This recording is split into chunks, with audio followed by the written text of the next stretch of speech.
Hello students, welcome to my YouTube channel read to success. আজকে দেখো তোমাদের জন্য খুব সুন্দর একটি পোয়েম নিয়ে চলে এসেছি। পোয়েমটির নাম হলো ডন অ্যাট পুরী। ডন মানে হলো ভোরবেলা। তো এই ডন অ্যাট পুরী এই পোয়েমটি খুব সুন্দর একটি পোয়েম। এই পোয়েমটি লিখেছেন জয়ন্ত মহাপাত্র। তাই এই পোয়েমে কবি কি বলতে চেয়েছেন সেটা আমরা দেখব। ফার্স্টে আমরা কবির পরিচয় দেখে নেব। Introduction of the poet. আমাদের কবি জয়ন্ত মহাপাত্র তিনি জন্মগ্রহণ করেছিলেন 1928-এ 22 অক্টোবরে। তিনি কিন্তু ইন্ডিয়ান পোয়েট ছিলেন এবং তিনি ফার্স্ট ইন্ডিয়ান পোয়েট ছিলেন যিনি সাহিত্য একাডেমি অ্যাওয়ার্ড পেয়েছিলেন ইংলিশ পোয়েট্রির জন্য। আমাদের পোয়েট জয়ন্ত মহাপাত্র তিনি ইন্ডিয়ান পোয়েট ছিলেন, সাথে তিনি কিন্তু ফার্স্ট ইন্ডিয়ান পোয়েট ছিলেন যিনি ইংলিশ পোয়েট্রির জন্য সাহিত্য একাডেমি অ্যাওয়ার্ড পেয়েছিলেন। তার কিছু ফেমাস ওয়ার্ক হলো hunger and Indian summer. Kabir death হয়েছে 27 অগস্ট 2023। ডন অ্যাট পুরী মানে ভোরবেলার পুরী। এখানে আমাদের কবি জয়ন্ত মহাপাত্র তিনি ভোরবেলায় সমুদ্রের ধারে গেছিলেন। তিনি ভোরবেলায় পুরীর সমুদ্রের ধারে গেছিলেন, সেখানে তিনি কিছু সিন দেখেছিলেন, কিছু ছবি দেখেছিলেন। পুরীর সমুদ্র সৈকতে মানা হয় যে পুরীর সমুদ্র সৈকতের পাশে একটা অংশ থাকে যেখানে স্বর্গদ্বার বলা হয়, সেখানেই কিছু দৃশ্য তিনি দেখেছিলেন। সেই সব তিনি যা দৃশ্য দেখিয়েছেন সেই সব দৃশ্যগুলো তিনি এই কবিতার মাধ্যমে ফুটিয়ে তোলার চেষ্টা করেছেন। এখানে কবি দেখিয়েছেন যে ভোরের পুরীটা কেমন, মানে ভোরের পুরীর যে সমুদ্র সৈকত আছে সেই সমুদ্র সৈকত কেমন কেমন দেখতে লাগে, সেই সমুদ্র সৈকতের পাশে যা দৃশ্যগুলো হচ্ছে সেগুলো কবি আমাদের এই কবিতার মাধ্যমে। আমরা সবাই প্রায় জানি যে পুরী উড়িষ্যা স্টেটে আছে, মানে পুরী উড়িষ্যা স্টেটে অবস্থিত, যেখানে ভগবান জগন্নাথের পবিত্র মন্দির আছে, সেখানে আমরা প্রায় সবাই গিয়ে থাকি।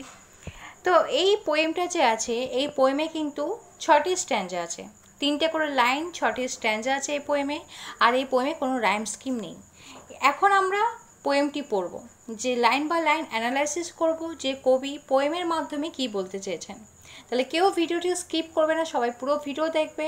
অ্যান্ড যারা নিউ ভিউয়ার্স আছো আমার এই ইউটিউব চ্যানেলটা এক্ষুনি সাবস্ক্রাইব করে রাখো এরকম হেল্পফুল ভিডিওগুলো পাওয়ার জন্য। ডন অ্যাট পুরী। এন্ডলেস ক্রোনোসেস মানে বলছে যে কাকদের আওয়াজ, মানে কাকদের যে কাকা আওয়াজ সেটা শেষ হচ্ছে না। এন্ডলেস ক্রোনোসেস মানে কাকরা সমানে ডেকেই যাচ্ছে, ওই কাকদের আওয়াজ কিন্তু আর শেষ হচ্ছে না। Skull in the Holi sands বলছে একটি মাথার খুলি পড়ে আছে এই পবিত্র মাটিতে বা এই পবিত্র বালিতে একটি মাথার খুলি পড়ে আছে। Tells it's empty country towards hunger বলছে খালি দেশকে ক্ষুধার্ত দিকে কাত করে। এখানে টিলস মানে হলো কাত করা। বলছে এই যে খালি দেশকে মানে এমটি কান্ট্রিকে ক্ষুধার্ত দিকে নির্দেশ করছে বা কাত করছে। এই 3 লাইনে কবি কি বলতে চেয়েছেন, এখানে বলা হয়েছে যে পুরীর সমুদ্র সৈকতে একটি অংশ আছে যেটা শ্মশান হিসেবে ব্যবহৃত করা হয়। আর হিন্দু ধর্মে নাকি এটা মানা হয় যে এই জায়গাকে স্বর্গের প্রবেশদ্বার বলা হয়। মানুষের বিশ্বাস এই স্বর্গদ্বারে কোনো মানুষকে যদি দাহ করা হয় সেই ব্যক্তি নাকি স্বর্গলাভ করে। এইখানে যে লাইনে বলা হয়েছে যে মাথার খুলি পড়ে আছে এই পবিত্র বালিতে, কোনো ব্যক্তির দহন করা হয়েছিল এইখানে, সেটা কিন্তু তার বডিটা পুরো মানে হয়নি, তার বডিটা পুরো দাহ হয়নি, তার মাথার খুলিটা কিন্তু পড়ে রয়েছে। এই মাথার খুলিটাকে দেখে কাকগুলো কিন্তু সমানেই চেঁচিয়ে যাচ্ছে। আর কাকগুলো এমনিতেই দেখবে কোনো কিছু পড়ে থাকলে কোনো কিছু দেখলে কাক কিন্তু অনেক চেঁচায়, কাকদের আওয়াজ কিন্তু মানে শেষই হয় না, কাকরা সমানে ডাকতেই থাকে। তো এখানে যে মাথার খুলিটা পড়েছিল সেই মাথার খুলি দেখে কাকগুলো ভেবেছিল এটা বোধহয় ওদের খাদ্য। মাথার খুলি দেখে ভেবেছিল কাকদের এটা, মানে কাকগুলো এটা ভেবেছিল এই মাথার খুলিগুলো বোধহয় কাকদের খাদ্য, যার জন্য এই মাথার খুলি দেখে কাকদের আর ডাক শেষই হচ্ছে না, কাকগুলো সমানে চিৎকার করেই যাচ্ছে। আর এখানে আমাদের কবি জয়ন্ত মহাপাত্র তিনি এটাও বলতে চেয়েছেন যে ভারতে সবসময় ক্ষুধা এবং অনাহার বিরাজ করে। এই যে প্রথম দিকে আমরা যে কবিতাগুলো পড়বো, মানে কবিতার যে আমরা স্ট্যাঞ্জাগুলো পড়বো, এই ফার্স্টের দিকে দেখা যায় যে কবির মনোভাবটা একটু নেগেটিভ মাইন্ডের, আর লাস্টের স্ট্যাঞ্জাতে আমরা দেখবো কবি পজিটিভ মাইন্ডের। আর কবি কিন্তু এইসব কিছু বিশ্বাস করে না যে পুরী সমুদ্র সৈকতে একটা জায়গায় হচ্ছে স্বর্গদ্বার আছে যেখানে মানুষকে দাহ করলে নাকি স্বর্গ লাভ করে, এসব কিন্তু কবি বিশ্বাস করতেন না। পরে লাস্ট টাইম যে আমরা দেখবো সেটা কিন্তু কবির মা বিশ্বাস করতেন। আচ্ছা, আমাদের কবি তিনি বলছেন যে ভারতে সবসময় ক্ষুধা এবং অনাহার বিরাজ করে। কারণ কবি বলছেন যে কবির যে দাদু ছিল চিন্তামণি মহাপাত্র, মানে জয়ন্ত মহাপাত্র দাদু চিন্তামণি মহাপাত্র 1866 সালে নাকি অনাহারের সাথে লড়াই করেছেন। মানে সেই সময় 1866 সালে মানে এত খরা দেখা দিয়েছিল, যেখানে বৃষ্টিপাত হয়নি, খরা হয়েছিল, মানুষ অনাহারে পড়ে গেছিল। অনাহারের সাথে লড়াই করার জন্য তার দাদু চিন্তামণি মহাপাত্রকে খ্রিস্ট ধর্ম গ্রহণ করতে হয়েছে। এমনকি আমি কিছুক্ষণ আগেই বললাম যে জয়ন্ত মহাপাত্রের একটা ফেমাস পোয়েম হলো হাঙ্গার। এই হাঙ্গার কবিতায় কবি দেখিয়েছেন ক্ষুধার পতন। মানে একজন মানুষ ক্ষুধায় যদি পড়ে যায় তাহলে সে মানুষ কত কি নীচ কাজও করতে পারে, সেখানে সেইগুলো কিন্তু কবি এই হাঙ্গার কবিতা দেখিয়েছেন। এই হাঙ্গার কবিতায় কবি দেখিয়েছেন একজন ক্ষুধার্ত পিতা তার অপুষ্ট টিনেজার মেয়েকে, মানে সবে মেয়েটি বড় হচ্ছে, কিশোরী মেয়েকে, অপুষ্ট যে মেয়েটি অপুষ্ট না খেতে পেয়ে তার মানে শরীর দুর্বল হয়ে গেছে, সেই কিশোরী মেয়েকে তিনি খারাপ কাজের দিকে ঠেলে দিয়েছেন। তাহলে এখানে কবি এটাই বলতে চেয়েছেন যে ভারত হচ্ছে হাঙ্গার মানে ক্ষুধার্তর দেশ। এই যে এই লাইনটার লাস্ট লাইন যে বলা হচ্ছে যে খালি দেশকে ক্ষুধার্তর দিকে কাত করে, মানে কাকগুলো যে এই এই যে মাথাটা, এই যে মাথার খুলিটা দেখে কাকগুলো যে সমানে চিৎকার করে যাচ্ছে, কাকগুলো ভেবেছে এটা বোধহয় ওদের খাদ্য, যার জন্য এই যে কাকরা যে ডাকছে এই মাথার খুলিটাকে মানে দেখে, মাথার খুলিকে দেখে কাকগুলো যে সমানে চিৎকার করে যাচ্ছে, এটাকে কবি বলছেন যে এখান থেকে কিন্তু ক্ষুধার্তের পরিচয় পাওয়া যায়, এখান থেকে ক্ষুধার্তের পরিচয় পাওয়া যায়। তো এই ক্ষুধার্তের পুরো ঘটনাটা কবি তার নিজের দাদুর জীবনে দেখেছেন, সেই জন্যই কবি মনে করেন যে ভারত হচ্ছে অনাহারের দেশ এবং ক্ষুধার্তের দেশ। তো এই গেল ফার্স্ট স্ট্যান্জার অ্যানালাইসিস। নেক্সট বলছে হোয়াইট ক্লাড উইডোয়েড ওম্যান, সাদা শাড়ি পরা কিছু বিধবা মহিলা, উইডোয়েড মানে বিধবা, past the centres of their lives, এখানে সেন্টার মানে হলো সুখ শান্তি। তাদের বিধবা মহিলাদের সুখ শান্তি কে ছিল না, তাদের হাজব্যান্ডরা ছিল তাদের সুখ শান্তি। বলছে যে তাদের জীবনে সুখ শান্তি পেরিয়ে, তাদের জীবনে কেন্দ্র পেরিয়ে, মানে তাদের জীবনে সুখ শান্তি পেরিয়ে, এখানে সেন্টার মানে হলো তাদের যে স্বামীরা, মানে বিধবা মহিলা এখন তাদের একটা সময় যখন স্বামী ছিল, তাদের স্বামীরা কিন্তু তাদের মানে সব কিছু সুখ শান্তির মূল কেন্দ্র ছিল। যেহেতু এখন তারা বিধবা হয়ে গেছেন, মানে তাদের হাজব্যান্ডরা আর বেঁচে নেই, তাহলে এখন তাদের জীবনে আর কোনো সুখ শান্তি নেই, সেজন্য বলছে তাদের জীবনে কেন্দ্র পেরিয়ে। আর waiting to enter the great temple, তারা ওয়েট করছে এই মহান মন্দিরে প্রবেশ করার জন্য।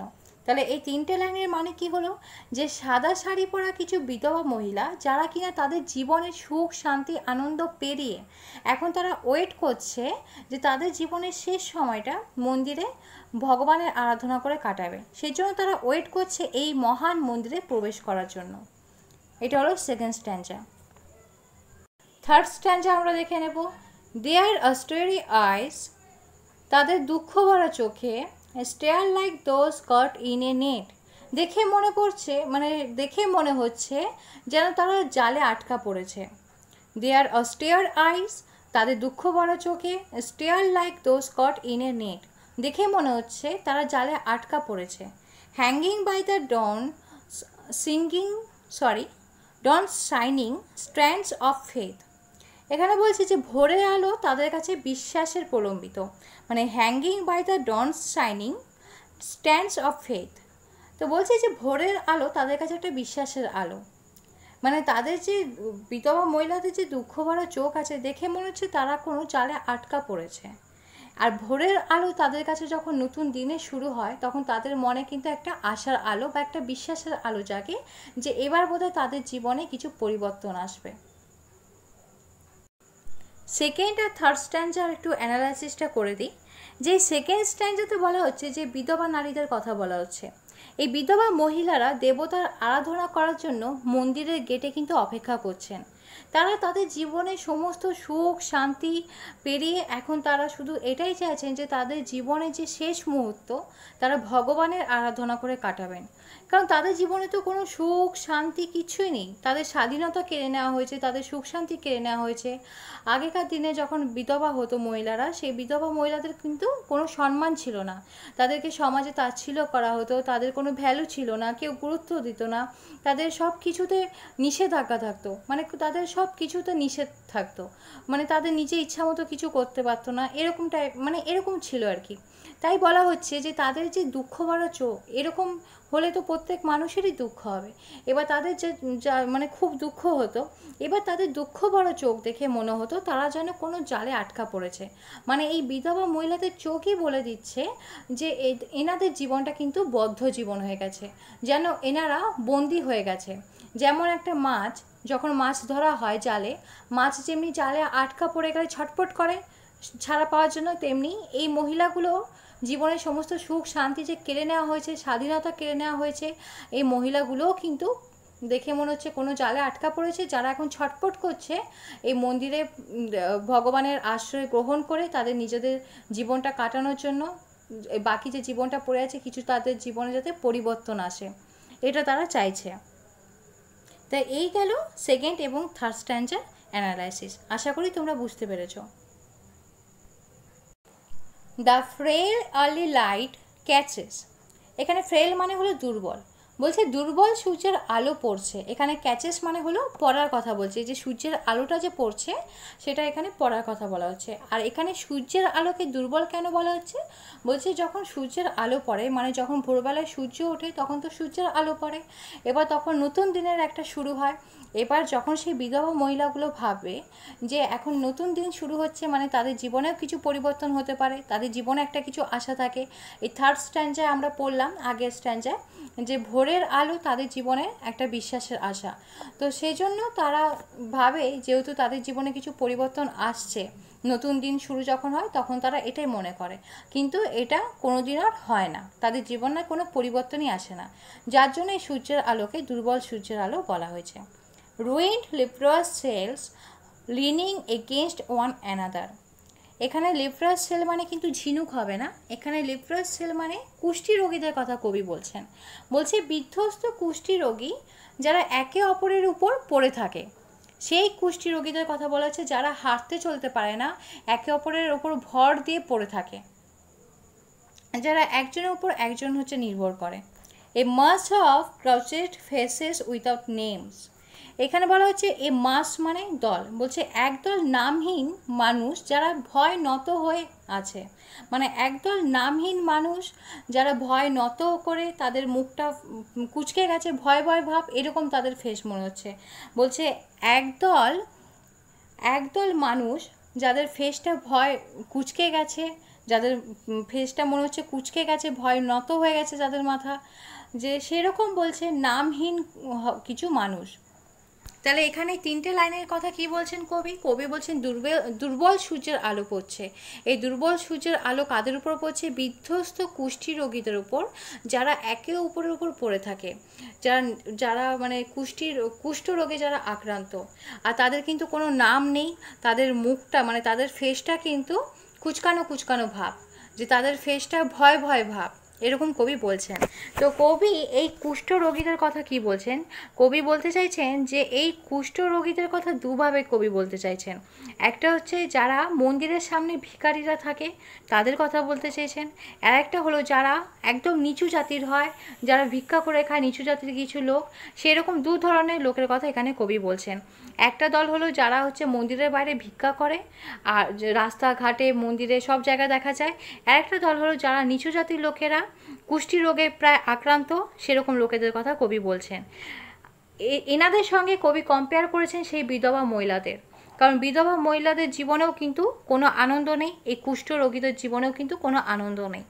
এই বিধবা মহিলাদেরও কোনো নাম নেই, তাদের হাজব্যান্ড মারা গেছে মানে তাদের কোনো নাম নেই, তাদের সম্মান নেই, তারাও ভয় ভয় জীবন কাটায়।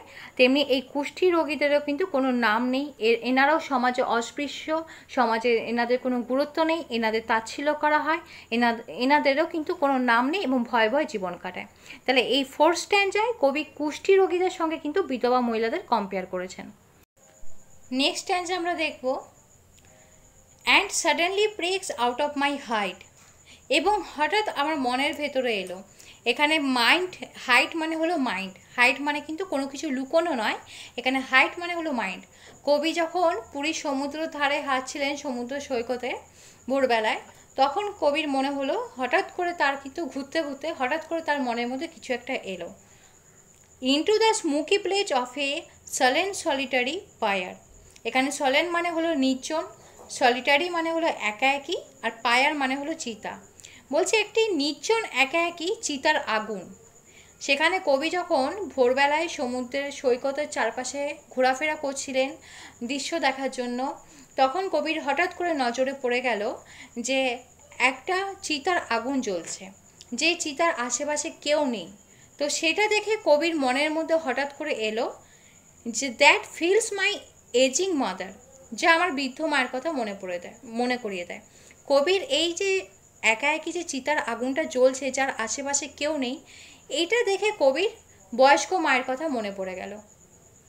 নেক্সট স্ট্যান্ডে আমরা দেখব যে কবি কি বলছেন। Her last wish to be cremated here. তার লাস্ট ইচ্ছা যে তাকে এখানে দাহ করা হোক। ক্রিমেটেড মানে হলো দাহ। যেহেতু আমি বললাম ফার্স্টেই যে এখানে মনে করা হয় যে পুরীর সমুদ্র সৈকতে একটা অংশ আছে যেখানে নাকি স্বর্গের দ্বার বলা হয়। সেই জায়গাটা শ্মশান হিসেবে ব্যবহার করা হয়, যেখানে মানুষকে দাহ করলে মানুষ স্বর্গ লাভ করে, মানে মানুষের মৃত্যুর পর দাহ করা হলে সে ব্যক্তি নাকি স্বর্গ লাভ করে, এটা মনে করা হয় হিন্দু মতে। তো এইগুলো কবি বিশ্বাস করতেন না, কিন্তু কবির যে মা ছিলেন, কবির বয়স্ক মা, তিনি এগুলো খুব বিশ্বাস করতেন। যার জন্য ওনার মায়ের কিন্তু শেষ ইচ্ছা ছিল যে তাকে এখানেই যাতে দাহ করা হয়। Twisting আনসার্টেনলি like light on the shifting sands. এখানে টুইস্টিং মানে হলো গোলমাল হয়ে যাওয়া। বলছে যে হঠাৎ করে তার গোলমাল হতে লাগলো, হঠাৎ করে তার কথাগুলো গোলমাল হতে লাগলো, যেমনি উড়োমান বা চলমান বালির উপর লাইট পড়লে দিক পরিবর্তন করে, তেমনি কবির মাথার মধ্যে এখন কথাগুলো মানে গোলমাল হয়ে যাচ্ছে, গোলমাল পাকিয়ে যাচ্ছে আর কি। এই যে কবি ভাবছেন, জয়ন্ত মহাপাত্র, তিনি ভাবছেন তার মায়ের লাস্ট ইচ্ছা এখানে তাকে দাহ করা হোক, কিন্তু কবি হচ্ছে এসব বিশ্বাস করেন না। কবির মায়ের যেহেতু বিশ্বাস, তো কবির মায়ের ইচ্ছাটা কবি কিভাবে পূরণ করবেন, এবং তিনি যে এটা মন থেকে মেনে নিতে পারছিলেন না, তিনি বাধ্য হয়ে তার মায়ের কথা মতো তিনি এটা মানতে বাধ্য হচ্ছিলেন, যার জন্য তার মনের মধ্যে মাথার মধ্যে এটা সেটা বিভিন্ন রকম কথা আসছিল। তাই কিন্তু তাই এখানে টুইস্টিং কথাটাই এখানে ইউজ করা হচ্ছে, যে তার মাথায় কথাগুলো পাক খেতে লাগলো, মানে গোলমাল পাকি যাচ্ছে। যে এখানে শিফটিং মানে হলো উড়োমান বালি বা চলমান বালি। যেমনি চলমান বালি বা উড়োমান বালির উপর লাইট পড়লে কি হয়, সেটার দিক পরিবর্তন করে, এক জায়গায় লাইটটা থাকে না, তেমনি কিন্তু কবির মনের মধ্যেও কথাগুলো গোলমাল পাকি যাচ্ছে, ঘুরপাক করছে, এক কথা যেটাকে বলে ঘুরপাক করছে। তো এই গেল সিক্স স্ট্যান্জা, এটাই হচ্ছে লাস্ট স্ট্যান্জা। এবারে ফিফথ আর এই সিক্সথ এই দুটো স্ট্যান্জার অ্যানালাইসিস করব। বলে দিই যে কবির কিন্তু এসবে বিশ্বাস করতেন না। আমি এক্ষুনি বললাম যে এখানে পুরীর সমুদ্র সৈকতে কোনো স্বর্গের দ্বার আছে, সেখানে মানুষকে দাহ করা হলে সেই মানুষ নাকি স্বর্গ লাভ করে। তো এগুলো কিন্তু আমাদের কবি বিশ্বাস করতেন না। তার মায়ের ইচ্ছা, সেই জন্য কিন্তু তিনি ভাবছেন যে কি করবেন এখন, তাই তার মায়ের ইচ্ছা তিনি পূরণ করতে চান। যেমনি তার মনের কথাগুলো ঘুরপাক খেয়ে যাচ্ছে, যেমনি চলমান বালির উপর লাইট পড়লে গতি পরিবর্তন হয়ে যায়, ঠিক তেমনি কবির মনেও কিন্তু কথাগুলো ঘুরপাক পাকিয়ে যাচ্ছে। তাহলে এই হলো কবি ভোরবেলায় যখন পুরীর সমুদ্র সৈকতে ঘুরতে বেরিয়েছিলেন, কবি যা যা দৃশ্য দেখেছিলেন। ফার্স্ট দৃশ্য তিনি দেখেছিলেন যে কাকগুলো সেই মাথার খুলি দেখে চিৎকার করছিলেন। সেকেন্ড দৃশ্য তিনি দেখেছিলেন যে সেই বিধবা মহিলাদের কথা, যাদেরকে তিনি কুষ্ঠি রোগের সঙ্গে কম্পেয়ার করেছেন। পরে তিনি দেখলেন যে চিতা জ্বলছে, তার আশেপাশে কেউ নেই, যেটা দেখে তার বয়স্ক মায়ের কথা মনে পড়ে গেছে। লাস্টে তিনি তার মায়ের ইচ্ছার কথাটা বললেন। তাহলে এই গেল এই পোয়েমের analysis, line by line analysis এবং পুরো এক্সপ্লেনেশন। আশা করি তোমরা সবাই বুঝতে পারবে। তোমাদের এই ভিডিওটা ভালো লাগলে অতি অবশ্যই লাইক অ্যান্ড শেয়ার করে দিও। যারা আমার চ্যানেলে নতুন আছো, আমার ইউটিউব চ্যানেলটা এক্ষুনি সাবস্ক্রাইব করে রেখো এরকম হেল্পফুল ভিডিওগুলো পাওয়ার জন্য। আর বলে রাখি তোমাদের একটা information, NSU Yuji first year, second year, third year English অনার্সের স্টুডেন্টস, তোমরা কেউ যদি মনে করো অনলাইন কোচিং নেবে, তাহলে ফার্স্ট ইয়ার এবং সেকেন্ড ইয়ারের অলরেডি ব্যাচ স্টার্ট হয়ে গেছে। তোমাদের থার্ড ইয়ারের ব্যাচ এই মাসের, এই যে জুন মাস চলছে, এই মাসের 10 তারিখ থেকে চালু হবে। তো বলে রাখি তোমাদের গুগল মিটে ক্লাস করানো হয়, অনলাইন ক্লাস, খুবই যত্ন সহকারে তোমাদের পড়ানো হয়। ক্লাসে যেটা পড়ানো হয় সেটা নোটস এবং কোশ্চেন অ্যান্সারের নোটস, সেগুলো পিডিএফ করে কিন্তু তোমাদের প্রোভাইড করা হয়। তো কেউ যদি মনে করো ডিটেলসে খুব ভালো করে যত্ন সহকারে পড়বে, তাহলে আমার সঙ্গে যোগাযোগ করতে পারো। ডেসক্রিপশন বক্সে একটি নাম্বার দেওয়া আছে, সেই নাম্বারে তোমরা আমাকে কল বা হোয়াটসঅ্যাপে মেসেজ করতে পারো আমার কাছে অনলাইন কোচিং নেওয়ার জন্য।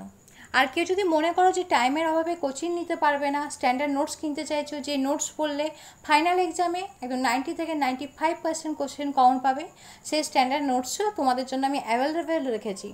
সেই স্ট্যান্ডার্ড নোটস আমার কাছে একদম অ্যাভেলেবেল আছে, যেটা স্পিড পোস্টের মাধ্যমে তোমাদের বাড়ির দুয়ারে পৌঁছে দেওয়া হবে। যে নোটস পড়লে তোমরা ফাইনাল এক্সামে 90 থেকে 95% কোশ্চেন কমন পেয়ে যাবে এবং খুব ভালো তোমরা মার্কস করতে পারবে। তো এরকম যদি স্ট্যান্ডার্ড নোটস কিনতে চাও, তাহলে ডেসক্রিপশন বক্সে দেওয়া নাম্বারে তোমরা আমাকে কল বা হোয়াটসঅ্যাপে মেসেজ করতে পারো। আর কেউ যদি মনে করো যে তোমরা সেলফ স্টাডি করবে, তাহলে এখন থেকেই পড়া ভালো করে শুরু করে দাও। আমার এই ইউটিউব চ্যানেলে প্রায় 70% মতো ভিডিও আপলোড করা আছে, টপিক ওয়াইজ সামারি অ্যানালাইসিস ভিডিওগুলো। আরও যত দিন বাড়বে আমি তত আস্তে আস্তে করে আরও ভিডিও আপলোড করব। তোমরা আমার এই ইউটিউব চ্যানেলটা ফলো করতে থাকো। যারা সেলফ স্টাডি করবে তারা এরকম ভিডিওগুলো শুনতে থাকো, যাতে তোমাদের কনসেপ্ট ক্লিয়ার হয়, সব কিছু যাতে বুঝতে পারো, ঠিক আছে? আর এনএসইউর সমস্ত অফিসিয়াল আপডেটগুলো ঠিক টাইমলি পাওয়ার জন্য আমার একটা অফিসিয়াল হোয়াটসঅ্যাপ গ্রুপ আছে, এনএসইউ অফিসিয়াল হোয়াটসঅ্যাপ গ্রুপ। সেই গ্রুপের লিঙ্ক ডেসক্রিপশন বক্সে দেওয়া আছে। তোমরা ডেসক্রিপশন বক্স চেক করেই সেই গ্রুপ লিঙ্কে, সেই হোয়াটসঅ্যাপ গ্রুপের লিঙ্কে ক্লিক করে হোয়াটসঅ্যাপ গ্রুপে অ্যাড হতে পারো। ফেসবুক পেজেও তোমরা আমাকে ফলো করতে পারো, সেই ফেসবুক পেজের লিঙ্ক দেওয়া আছে। ঠিক আছে, এই ভিডিও এখানেই শেষ করছি।